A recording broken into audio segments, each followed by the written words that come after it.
Hey everyone, it's Marcy here from Nina, and I am super excited to have Leslie Hocker from the Michigan Notary Association, also known as Mina. Leslie, thank you so much for joining us today. I super Thank you for appreciate it. having me. I Yeah, I'm appreciate it so too. excited.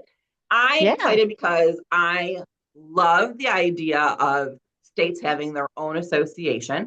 I love the idea that we get state specific training and individuals who actually know what's going on in their state, not only regulatory, but customary. And I think that that's so important because sometimes we talk about things, people are like, is that a best practice? Well, yes, and it's also customary in the state that we're in. So tell me a little bit about why you decided to start association in Michigan.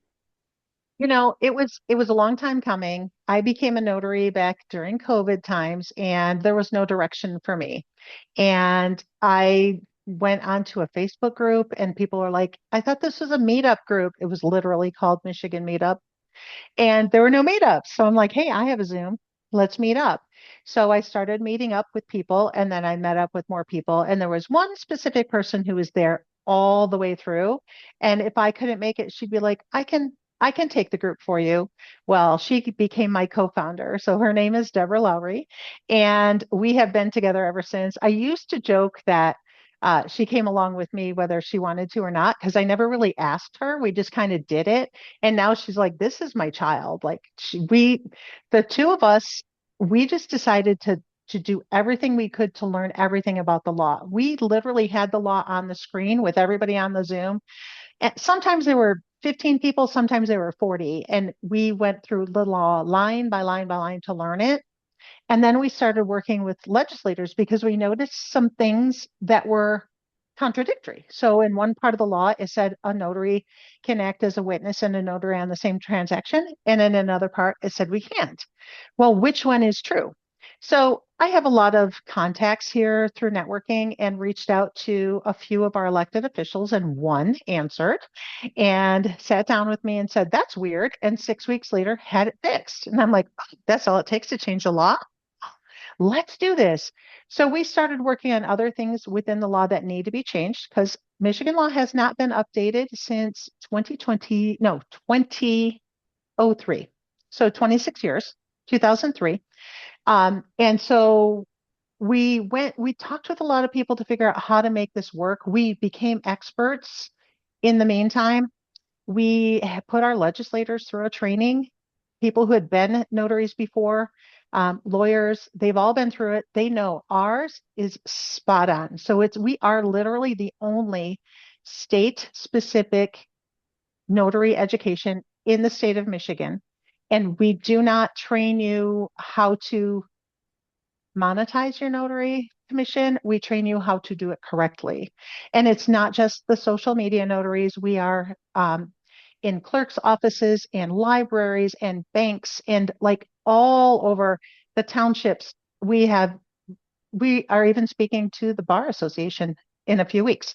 So we know that what we're doing is the right thing. It took a while to figure out, are we going to be profit, nonprofit? We ended up to be a nonprofit because we can reach more people. So our platform is really to reach not just notaries, but we also believe that the general public deserves to know what a notarization should be like. So we educate, we have a whole big program on educating the general public. So, like, I know if my car's broken, but I can't fix it, right? But then after it gets fixed, I know if it's done right. So it's the same thing with the notarization. You deserve to know if you should be issued an oath or not. You deserve to know whose name goes where in that notarial block.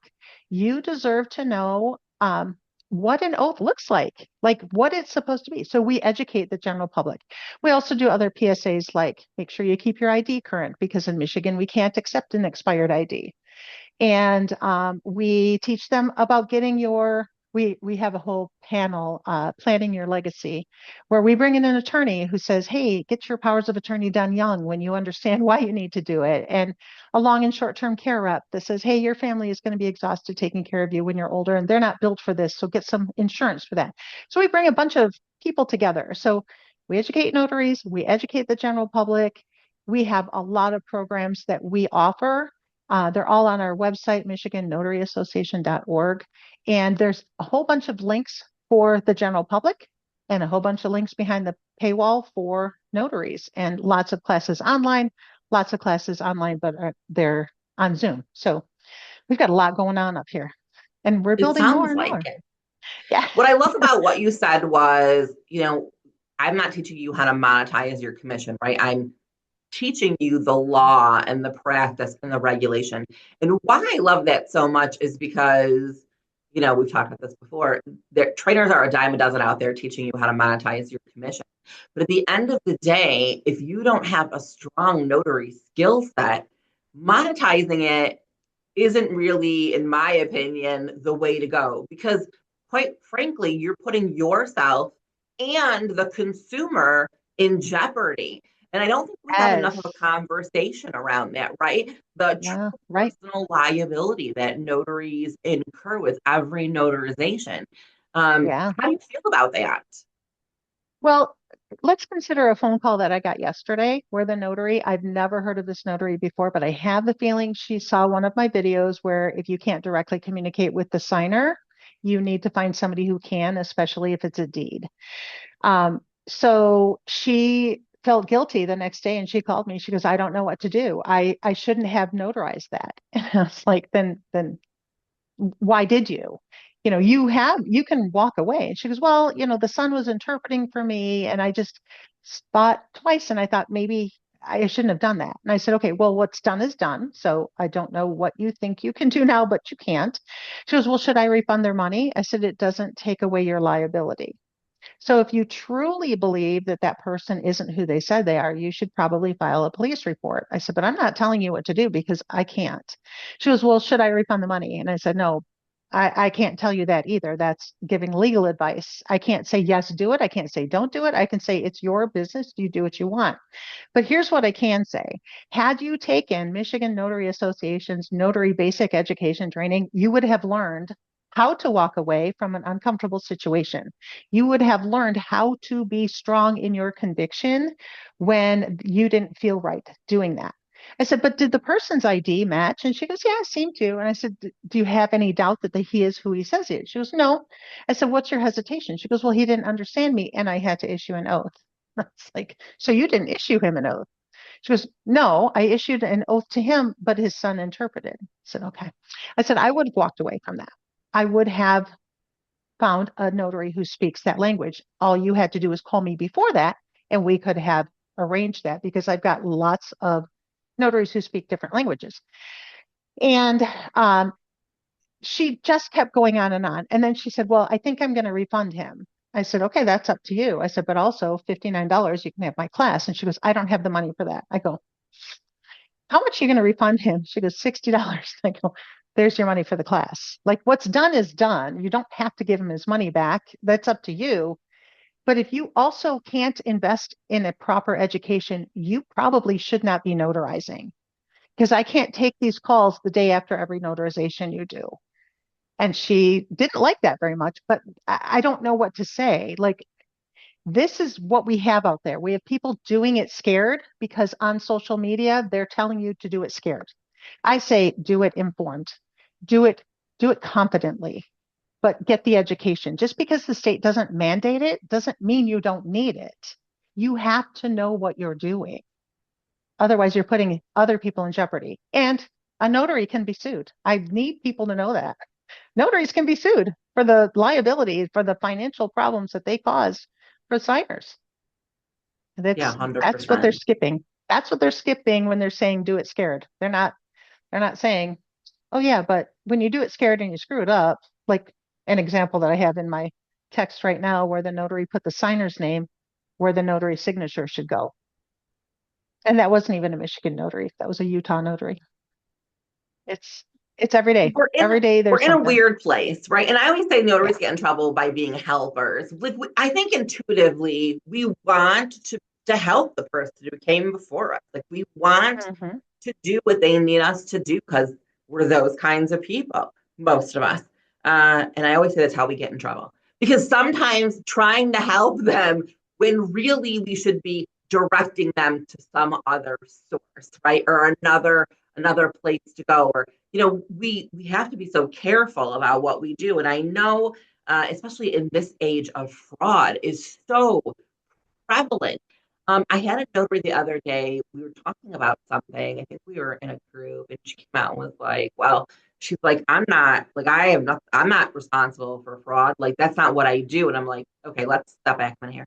Like notaries are the first line of defense against fraud. Like we talk about this all the time. I'm like, we really need to consider, and I'll go back at this again. I don't love the whole know what your worth is conversation because I find it to be a little off-putting most of the time. But what I do love is the conversation around the importance of what a notary does, right? I always say the world doesn't turn without notaries. Like I think COVID was an excellent example of that, and that so many rules and laws and technology changed around the notary because of the importance of what it is that we do. And I think that we, by monetizing the commission a little bit and coming out here and talking about the six-figure notary, has really diminished how important we are. Not in the space of, well, nothing gets done without me, which is sort of true, but the importance of what you're doing and the reasons behind it for that individual. Are they buying a home? Are they adopting a child? Are they starting their own business? Are they doing their estate planning? How many times have we heard someone come back and say, my estate paperwork wasn't executed properly. There were no witnesses to the will. The affidavit wasn't notarized properly. And now Yeah. the judge has thrown this will out and we have to find an Yeah. attorney. And I'm like, can you imagine being that? No, I never want to be that notary. Like, and that's, I No. think, so I'll bring this back to you. That's why I feel training is so important because I never want to be the notary that someone had their estate planning gone awry, or they can't adopt a child, or they can't start their business because I did something wrong. Like, how do you feel about that? Well, I get those calls every week and it makes me so angry. And every time I get one, that's a whole new thing I feel like I need to um, educate on. I'm huge on education. So I get the calls where it was an attorney who screwed up. Like I've got attorneys who screw up, like royally. I have an attorney who used a notarization, his expiration date that was 4, 5, 6 years prior to the date they signed the papers. Like he never updated it or he used the wrong one or something. I have an attorney who he prepared and notarized an entire estate plan for his sister and her husband. He notarized it. And when I said, he can't do that. She's the one who told me. And I go, he can't do that. And she goes, well, we have different last names. And I go, that doesn't matter. And she goes, well, um, he's going to defend it in court. And I go, well, hopefully he doesn't have to, because if you re-execute those, then you don't have to do that. And she goes, well, we'll probably have to redo it again at some point anyway. And I'm like, this is what they don't understand. And this is an attorney. That woman works for the attorney's office. And so when I go and I talk to the county bar association, it's in June that I'm going. I'm going to bring up these things. I am going to show them examples, real life examples of attorneys who don't know what they're doing. Because in almost every state, and I think it's true in your state, it's the state bar that's saying, no, we don't want education for notaries. No, we don't want a journal for notaries. And it's because they make money when we make mistakes. And in my world, it's the end result that matters, not the immediate result. So I don't want to be the one to make the mistake, just like you don't. I feel so bad for the people who now can't use that power of attorney because they tried to use it because the person can't act on their own accord anymore. And that power of attorney is no good because the attorney or the notary screwed it up. And now they've got all this financial harm. And I tell them, you can sue your notary, like you can. Sadly, the notary has passed away.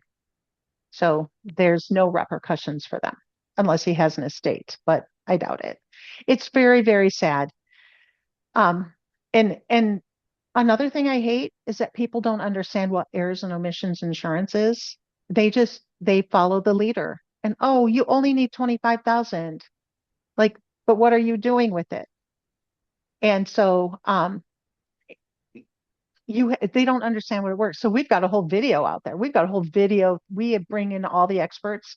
We've got a video out there that explains the powers of it, or the errors and omissions insurance. It explains the surety bond. The guy, I made him do a deep dive. I gave him the NNA policy. I gave him the Byberg policy. He pulled a Chubb policy. He pulled all of them, and he dug into it, and he truly understands errors and omissions insurance beyond and the whole notary thing beyond any other insurance agent I've ever met, because they're just like following the leader. And he's like, there's something up here. And he did the work. And I appreciate that. Yeah, my So yeah. favorite is when notaries will say to me, I don't need insurance. I never make mistakes. I'm always like, oh, that's like saying you don't need car insurance or homeowners insurance. Like we're not intending that anything bad is ever going to happen, but someday something might happen. And I think we don't talk enough about you could have done everything right and still be pulled into litigation strictly because you were the Hmm. notary in the transaction and they want to get more information. And like you need to protect yourself. And I think that's a conversation. I personally feel like we don't have enough uh, conversation around, like, we don't really discuss how often a notary might get a phone call to go into court, not because you did it wrong, but because they want to question you. They want information from you, right? I have gotten my notarization's gone to court 3 different times. I've done everything right, but 3 different times gone to court. I've been questioned several more times.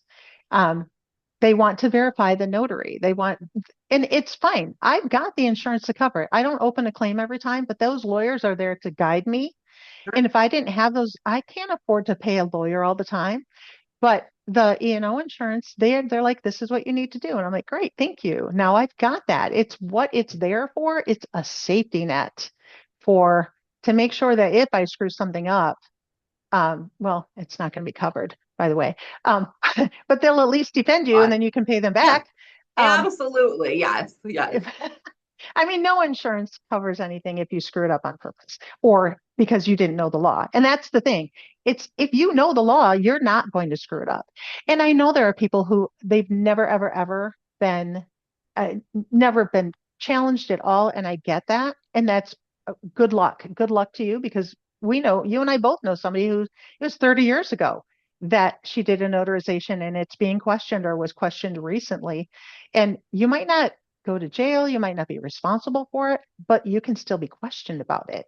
And so people don't know. That's a whole other subject. I don't know that we have time for all this, but I'm happy We to don't. jump on with We don't. you. But what I love about this conversation is that this is what really state associations are about, right? They bring light to the things that the Facebook groups don't talk about, maybe other trainers don't talk about. And I'm certainly not slamming trainers out there if you're listening to this. I'm not saying that about you. But what I am saying is that state associations are really about the basic core role, responsibility of being a notary, right? We're not talking about doing loan signings or being a mobile notary. Right. We're really talking about, as a notary public, as a commissioned state official, like what is your responsibility? What is your role? And I think Yeah. we need to better support our state associations because, like you said, we are the ones out there providing education. We are the ones advocating every single day. And I know if you're listening to this, you're thinking in your mind, okay, but, and I'm going to tell you, state associations are just a giant time and money suck. We put so much time and effort into doing things, and your membership allows us multiple things. So let me wax on for a minute.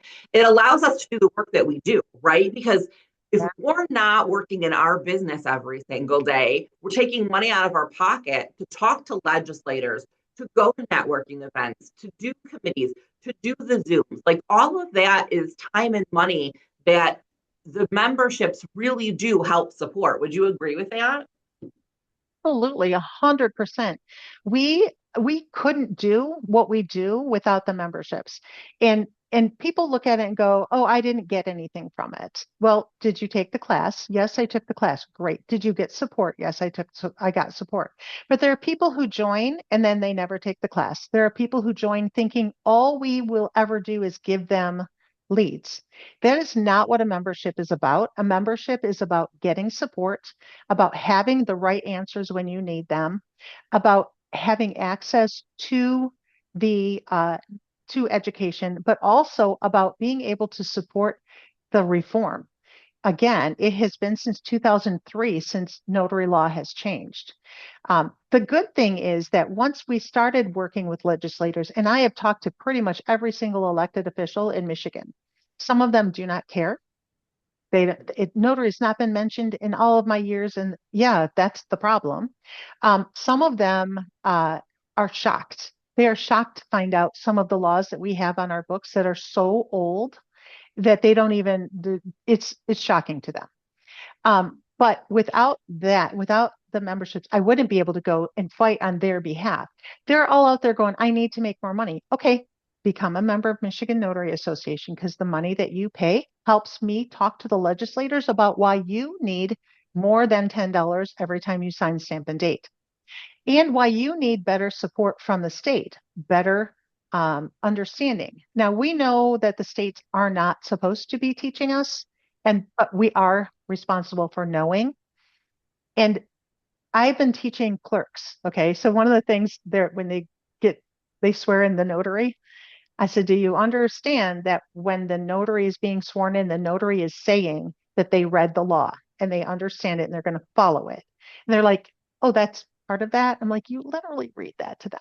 So for the most part, they know this, but the notaries don't understand that. They think all they have to do is swear in, pay that $10, and they're on their way. And that's where I keep going, is that perjury? I don't know. It's not in a court of law, but they are swearing to it. It- But here's my thing. If you're going to do a job, I don't care what that job is. You need to know how to do that job properly. And if you are not going to be able to read the law because most people can't understand it, then come to us because we make it really super easy to understand. And we teach it live. And we are going to go to an online platform also, but we're still going to have a live class at least once a month because people learn in different ways and we want to have different options for people. So we are in the process of making our classes be online classes and learn at your own pace. But it's not going to be a skip through it to get through it just to get the certification. It won't work that way. But it does allow us to be out there. So like in a couple of weeks, we are going to be in front of the Michigan Townships Association. And then we're going in front of the one of the bar associations that I guess each county has their own. So, hey, there's 83, there's number one. We have been teaching librarians for the last year and a half, and the county clerks and the township clerks we're infiltrated into beyond the social media. We have a lot of social media, and I call them, and they're the mobile notaries, the loan signing agents, which Michigan actually has a firm stance on that loan signing agents, it's a business term and it does not give a notary any more power than any other notary. And it's on our website. And they still want to say that they are a loan signing agent, which that's fine. Use the business term, but it doesn't give you more power just because you took that class. That's the only class you took. You didn't learn what a venue is. That didn't teach you anything. So I listen, I could be on all kinds of soapboxes, Marcy. Me You too. probably But I think what we've proven here, if I can shamelessly plug this, is that you need to be involved with your state association, right? You need to support them. yes. You need proper Mhm. training, but more importantly, get involved. Listen, if Yes. if public speaking is your thing and you love interacting, help them network. If you Mhm. love politics, if you're into legislation, like if you keep track of all that, help them promote, help them get laws changed. Everyone has a superpower, right? Bring your Yeah. superpower to your state association and help support them. So if you are a Michigan notary, I'm going to tell you really take a look. Call Leslie, call Debbie, look at their website, send an email, talk to other members to see how they feel about it. But you need to be involved with your state association because the only way to get things done, to raise the profession, right, to bring up that level, and to advocate for notaries everywhere. Because really, that's the nice thing about being involved in your state association. The more we support our state association, the more state associations can say, hey, look what happened in Michigan. Hey, look what happened in California. And then we can bring some of that positivity back to our state and get things done too, right? Like monkey see, monkey do. It's how it kind of works in the legislative space, and we want that. Yeah, you definitely, it does, nothing will happen if somebody's not fighting for you, and we're fighting for you. So we are not lobbying, we are advocating. I just want to be really clear on that. But it's really easy for us to advocate because the legislators that we talk to firmly believe in what we're doing. To the point where yesterday I got a nice little phone call, or maybe it's 2 days ago, saying, "Hey, take a look at this bill they've just introduced and tell me if you like it or not." I went through it and I said, "Nope, because blah, blah, blah." He said, "Thank you. They've tabled it." Like, we're getting somewhere. This is It's great. wonderful. So Yeah, I appreciate your time today. I know how I busy you appreciate are, and yours. I certainly always love talking to you because we can run the full gamut of topics regarding notary and beyond. So I certainly appreciate Yes. that. I hope anyone out there listening really does reach out to your state association, reach out to Leslie. We're going to put in the comments below the link for Mina. Please support, right? Like if this is what you do, if you are a notary, it's part of you, the fabric of your life, then we want to make sure you're doing the right thing, that you're staying out of trouble, and that really you're offering the general public the service and the product that they deserve. So, Leslie, thank you for your time. You're Congratulations on mercy. your Thank success with you. Mina. So proud of you. Thank you. And Thank you if so you're much. anywhere near the notary stop, Leslie's brick and mortar, stop in and see her. I bet you she'll buy you a cup of coffee. I I volunteered have a that. whole coffee station here. You can I come know in and have I coffee said that. whenever you want. I've seen your coffee meet and greets. I'm so jealous. I'm not there. One day when I swing by Michigan, I'm stopping in. Thank I you hope all you so much for do. your time. I really Thank appreciate you you. all. I hope you all have a great day. Thank you so much. Bye bye.